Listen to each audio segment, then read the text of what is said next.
আমাদের জেলা তথ্য আধিকারিকের দপ্তরেতে আমাদের জেলার যে ভাষা,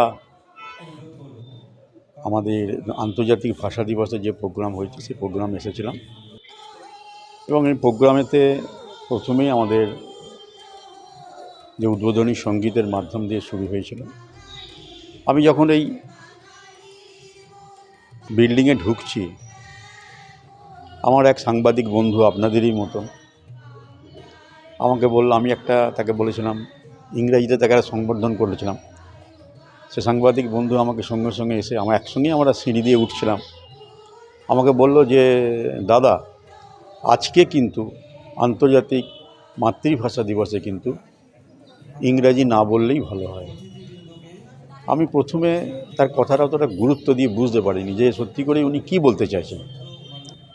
সিঁড়ি দিয়ে ওনার সঙ্গে উঠতে উঠতে ভাবছি যে সত্যি করি তো, যে আমরা সারাদিনে যা কথা বলি তার অন্তত একটা ভালো অংশ কিন্তু ইংরাজি টার্মস থাকে। আমি বললাম যে দাদা, আপনি যে কথাটা বললেন এই কথাটা কিন্তু মানা খুব চেষ্টা করলেও কিন্তু সারাদিন আমি পারবো না।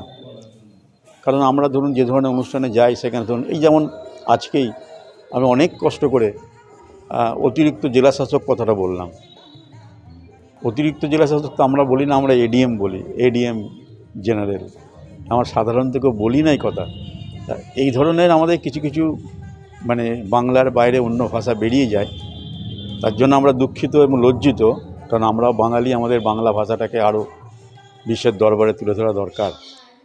আমাদের কখনো আজকের দিনে আনন্দ হয় জানেন তো, যখন আমরা যারা ক্রিকেট রিলে শুনি বা ফুটবলের রিলে শুনি, টিভি দেখি, যখন বাংলা এবং ভারতবর্ষের বাইরে কোনো আন্তর্জাতিক ক্রিকেট বা ফুটবল হয়, তখন যখন বাংলাদেশ খেললে সেই বাংলা ভাষাতে যখন রিলে হয়, সেই রিলে বা ধারাভাষ্য শুনতে শুনতে তখন খুব মনে হয়, নিজেকে খুব গর্ব অনুভব করি যে ভারতবর্ষের বাইরে এশিয়া মহাদেশে, আমাদের কোনো উপমহাদেশে বা কোনো ইউরোপিয়ান কান্ট্রিতে যেখানে বাংলা ভাষাতে রিলে হচ্ছে, সেই রিলে আমরা বাড়িতে বসে শুনছি। সেই সময়কে নিজের খুব গর্ব অনুভব করি যে আমি বাঙালি, আমি বাংলা ভাষা ব্যবহার করি। দেখুন, আপনারা জানেন যে 1952 সালেতে ঢাকা শহরে, ঢাকা ইউনিভার্সিটির সামনে তৎকালীন তরুণ যুবক যুবতীরা মাতৃভাষার জন্য যে আন্দোলন করেছিল, যে আন্দোলনের মধ্য দিয়ে গোটা পৃথিবীতে রাষ্ট্রপুঞ্জ যেটা ঘোষণা করতে বাধ্য হয়েছিল আন্তর্জাতিক মাতৃভাষা দিবস এই 21শে ফেব্রুয়ারি। এটা আমাদের কাছে আনন্দের এবং গর্বের।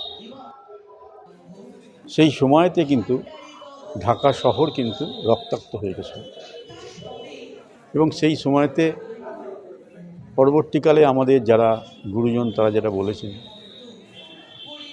আমার ভাইয়ের রক্তে রাঙানো 21শে ফেব্রুয়ারি, আমি কি তাহা ভুলিতে পারি। এই কথাটা যখন আমাদের মুখ থেকে বেরোয়, তখন কিন্তু আমাদের মনের মধ্যে বা শরীরে কিন্তু একটা রক্তের দ্রুত সঞ্চালন কিন্তু হয়। এটা বাস্তব কথা, যার জন্যে আজকের বর্তমান সমাজ ব্যবস্থাতে, বিশেষত আমরা যারা একটুখানি সমাজসেবামূলক এবং রাজনৈতিক কাজের সঙ্গে যুক্ত থাকি, ভারতবর্ষের এখন মানুষের মধ্যে এত অসহিষ্ণুতা চলে এসছে, মানুষ এত অধৈর্য হয়ে পড়ছে, মানুষ নিজের কাঙ্ক্ষিত বস্তু না পেলে এত অসৎ উপায় অবলম্বন করছে। সর্বোপরি রাজনৈতিক নেতারা, তারা নিজেদের স্বার্থসিদ্ধির জন্য যেভাবে ভাষাকে ব্যবহার করছে, ভাষার প্রতি যেটা অবিচার করছে, ভাষার প্রতি যেটা তারা পদদলিত করছে, এটা আমাদের ভাবাচ্ছে যে আগামী দিনে এই বাংলা ভাষাতে, আপনারা লক্ষ্য করেছেন যে এই বাংলা ভাষা বলার জন্য ভারতবর্ষের বিভিন্ন রাজ্যে কিন্তু এখন বাঙালিদের ওপর অত্যাচার হচ্ছে। হয়তো একটা দিন এমন আসবে, শুধু ঢাকাতে নয়, পরবর্তীকালে 1960 সালে যখন আসামেতে কাছাড় জেলায় হয়েছিল, হয়তো দেখবেন আগামী দিনে এই অসহিষ্ণুতার ফলেই এবং ভাষাকে সম্মান না মাতৃভাষাকে সম্মান না দেওয়ার ফলেই দেখবেন যে বাংলা থেকেও হয়তো আবার দ্বিতীয় মাতৃভাষা আন্দোলন শুরু হবে।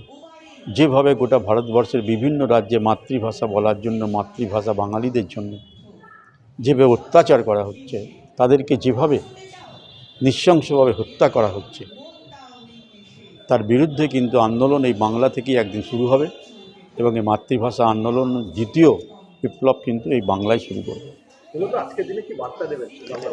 আজকের দিনে আমি বিশেষত বাঙালি এবং যারা বাংলায় বসবাস করে তাদের কাছে অনুরোধ করব যে আপনারা সম্প্রীতি বজায় রাখুন, মাতৃভাষার সম্মান রক্ষা করুন এবং চেষ্টা করুন সারা দিনে সমস্ত কথাটাই বাংলায় বলতে, ইংরেজি বাংলা বা বাংলা হিন্দি মিশিয়ে না বলে সমস্ত কথাটাই যেন বাংলায়।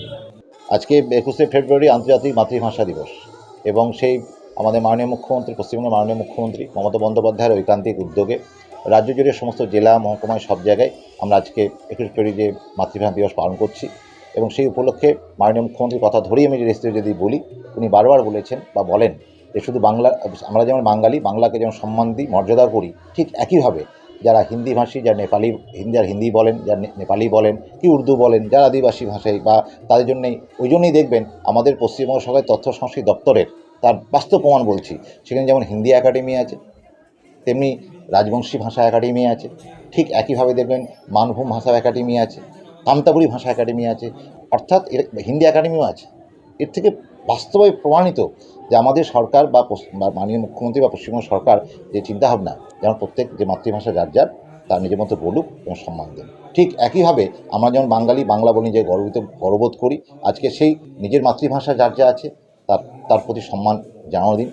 যেহেতু আমরা আজ বাঙালি, আমরা বাংলায় কথা বলি, সেই বিশ্বকবির কথা বলি যে দেখিয়েছে বাংলাকে বিশ্বজয় করতে শিখিয়েছে, এই ভারতবর্ষের প্রথম সেই নোবেল, সেটাও এখান থেকেই প্রাপ্তি, বাঙালি হাত ধরি। অর্থাৎ বাংলা ভাষা যে কত সমৃদ্ধ এবং সেই জন্যই আজকে ধ্রুপদী ভাষা হিসাবে মর্যাদা দেওয়া হয়েছে।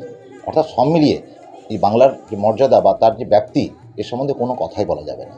এবং সেই জায়গায় দাঁড়িয়ে আজকে আমরা 21 ফেব্রুয়ারি আমরা বিভিন্ন ব্লকে, সাব ডিভিশনে সব জায়গায় আমরা অনুষ্ঠান করছি, বিভিন্ন কবিতা আবৃত্তি এবং বিভিন্ন সাংস্কৃতিক অনুষ্ঠান চলছে। এবং আজকে আমরা জেলার যে অনুষ্ঠান, সেখানে আমাদের মাননীয় অতিরিক্ত জেলা শাসক সাধারণ অনিল কুমার দাস মহাশয় ছিলেন, সঙ্গে আমাদের বর্ধমান যে উন্নয়ন পরিষদ যিনি আছে আমাদের উজ্জ্বল প্রামাণিক মহাশয়, তিনিও ছিলেন, সঙ্গে আমাদের পূর্ব বর্ধমান জেলা পরিষদের সম্মানীয় মেন্টর মোহাম্মদ ইসমাইল সাহেব, উনিও ছিলেন। এছাড়া বিভিন্ন সাহিত্যিক, কবি, গুণী, সাংবাদিক বন্ধু শুরু করে প্রত্যেকে উপস্থিত ছিলেন। তারা প্রত্যেকেই তাদের যেটা উদ্দেশ্য একটাই কথা, যে নিজের মাতৃভাষা সম্মান জানানো, আমরা বাঙালি, বাংলা ভাষার মর্যাদা, এটাই আমাদের মুখ্য উদ্দেশ্য। এই অনুষ্ঠান থেকে মূলত কোন জিনিসটা তুলে ধরা হয়েছে বাঙালিদের ক্ষেত্রে আমরা বাঙালি, বাংলা যেমন কথা বলি, তো সেই জায়গায় আমি একটাই বলবো যে আমরা মাঝে মধ্যে বোধহয় আমাদের বর্তমান জায়গায় দাঁড়িয়ে অনেক মানুষের বা ধারণা হয়ে গেছে যে বোধহয় আমরা যে একটু যদি ইংরেজিতে বেশি কথা বলতে পারি, ইংরেজিতে বেশি যদি অ্যাডভান্স হয়ে যায়, তাহলে বোধহয় মডার্ন হয়ে যাব, সমাজে অনেক এগিয়ে যাব। কিন্তু আমরা বোধহয় সেটাকে আমরা বাস্তবটা ভাবি না।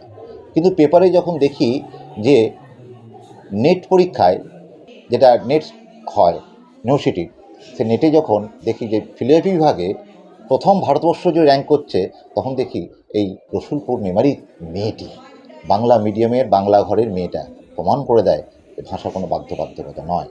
আবার যখন জয়েন্টে দেখি যে আমার বর্ধমানের ছেলে ভারতবর্ষ জুড়ে র্যাঙ্কে সেখানে 20, কখনো 1 চলে যাচ্ছে, অর্থাৎ এর থেকে প্রমাণিত হয় যে হিন্দি তার কাছে হিন্দি বা ইংরেজি তার বাধ্যবাধকতা নয়। সে কিন্তু একদম পাতি হয়তো আমাদের মিউনিসিপ্যাল বয়েজ হাই স্কুল কি অথবা সে বিদ্যার্থী ভবন থেকে পড়া ছাত্রছাত্রীরা।